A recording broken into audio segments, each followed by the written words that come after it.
எடுத்து கடவுளிடம் திரும்புங்கள் என்று அழைப்பு விடுக்கின்றார் புனித பவுல். ஒருவேளை பயனற்ற காரியங்களை நாம் விட்டு விடுவது எளிதாக இருக்கும்.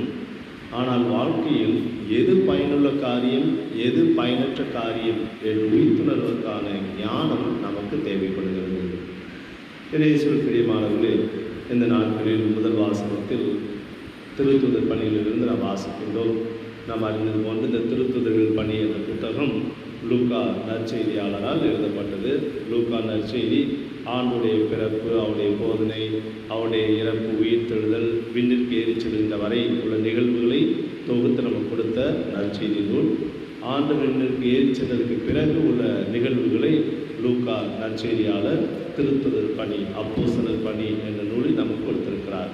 திருத்துதர்களின் பணி என்று இது அழைக்கப்பட்டாலும் குறிப்பாக 2 திருத்துதர்களை பற்றித்தான் இது அதிகமாக பேசுகிறது. பேதுரு மற்றும் பவுல். யோவான் அந்த திருத்துதருடைய பணியை பற்றி ஒரு சில குறிப்புகளை நாம் பார்க்கின்றோம். தோமா அவருடைய பணியை பற்றி எந்த குறிப்புமே இதில் இருப்பதில்லை.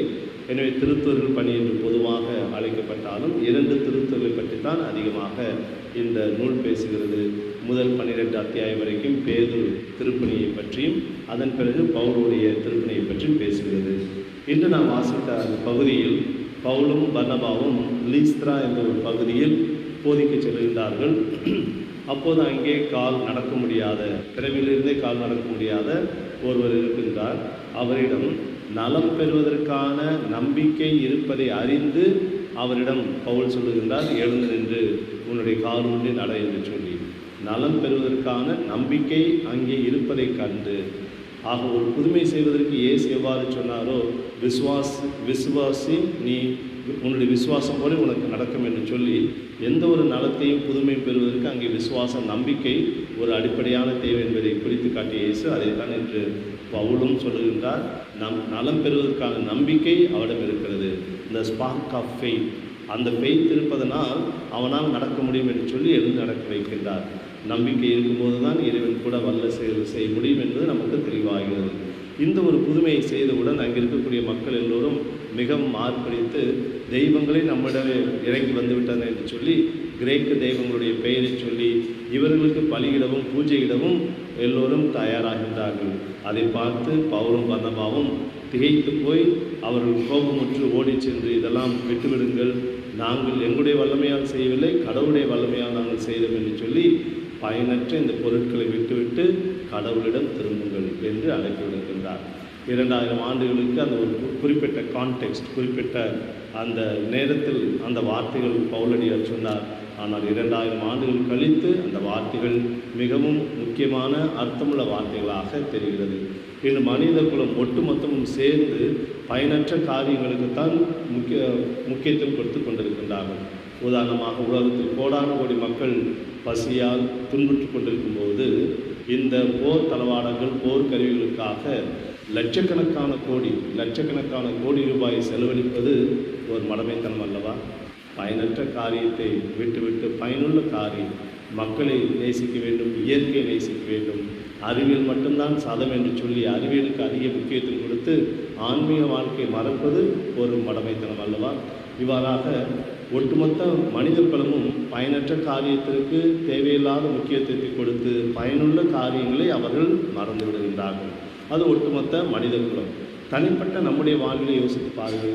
எத்தனை காரியங்கள், அது பேச்சாக இருக்கலாம், செயலாக இருக்கலாம், சிந்தனையாக இருக்கலாம், நாம் பயனற்ற காரியங்களுக்கு செலவிடக்கூடிய நேரமும் பயனுள்ள காரியங்களுக்கு செலவிடக்கூடிய நேரமும் யோசித்து பார்ப்போம். ஜெபம் செய்வதற்கு ஒரு 10 நிமிடம் செலவழித்தால் அது பெரிய காரியமாக நினைக்கின்றோம். ஆனால் எளிதாக தொலைக்காட்சி பெட்டியில் முன்னால் அமர்ந்து 2-3 மணி நேரங்கள் பல சீரியல்களை பார்த்து கொண்டிருக்கிறோம். தொலைக்காட்சி பார்ப்பது அல்லது நேரம் செலவிடுவது, என்டர்டெயின்மெண்ட், அதெல்லாம் தவறு என்று நான் சொல்லவில்லை. அந்த ப்ரொப்போர்ஷன், அந்த ரேஷியோ, அதை நாம் யோசித்து பார்க்க வேண்டும். அதேபோல் நம்முடைய பிள்ளைகளுக்கு ஆன்மீக காரியங்களுக்கு அவருக்கு செலவிடக்கூடிய காரியம் என்ன? அவருடைய படிப்பிற்கு, அவருடைய டான்ஸ் கிளாஸு, டியூஷன் கிளாஸு அல்லது வேறு திறமைகள் வளர்ப்பதற்கு இதற்கு நாம் கொடுக்கக்கூடிய முக்கியத்துவம் என்ன? செலவழிக்கக்கூடிய பணம் எவ்வளவு, செலவழிக்கக்கூடிய நேரம் எவ்வளவு நாம் யோசித்து பார்க்க வேண்டும். நம்முடைய அன்றாட வாழ்வில் எளிதாக பயனற்ற காரியங்களை விட்டுவிடுவோம். ஒன்றும் இல்லை, வீடு மாற்றும் போது அந்த வீட்டில் பழைய ஜாமான்லாம் எடுத்து கழிச்சு போட்டுருவோம், இது தேவை இருக்காது அப்படின்னு சொல்லி எளிதாக நம்ம கழித்து விட்டுருவோம். ஆனால் ஒரு சில சமயங்களில் பயனுள்ள காரியம் சொல்லி எடுத்து வைப்போம், அது பின்னாடி வாழ்க்கையில் தொடக்கூட மாட்டோம், அல்லது இருக்குதுன்னு கூட நமக்கு தெரியாது. அது பயனற்ற காரியத்தை பயனுள்ள காரியம் என்று சொல்லி நாம் எடுத்து வைத்தோம், அதன் பிறகு தான் நமக்கு அது பயனற்ற காரியம் என்று தெரியாமல் போய்விடுகிறது, அதை பொருட்படுத்துவதே இல்லை. எனவே என்னை பொறுத்த வரைக்கும் ஒருவேளை இறைவன் நமக்கு கொடுத்திருக்கக்கூடிய அந்த சிந்திக்கின்ற ஆற்றலால் பயனற்ற காரியங்களை விட்டுவிடுவது எளிது. ஆனால் வாழ்க்கையில் எது பயனுள்ள காரியம், எது பயனற்ற காரியம் என்பதை நம்முடைய தனிப்பட்ட வாழ்விலும் ஒட்டுமொத்த இந்த மனித குலமும் உணர்ந்து பார்க்க வேண்டிய நேரத்தில் நாம் இருக்கிறோம். சிந்தித்து பார்ப்போம்.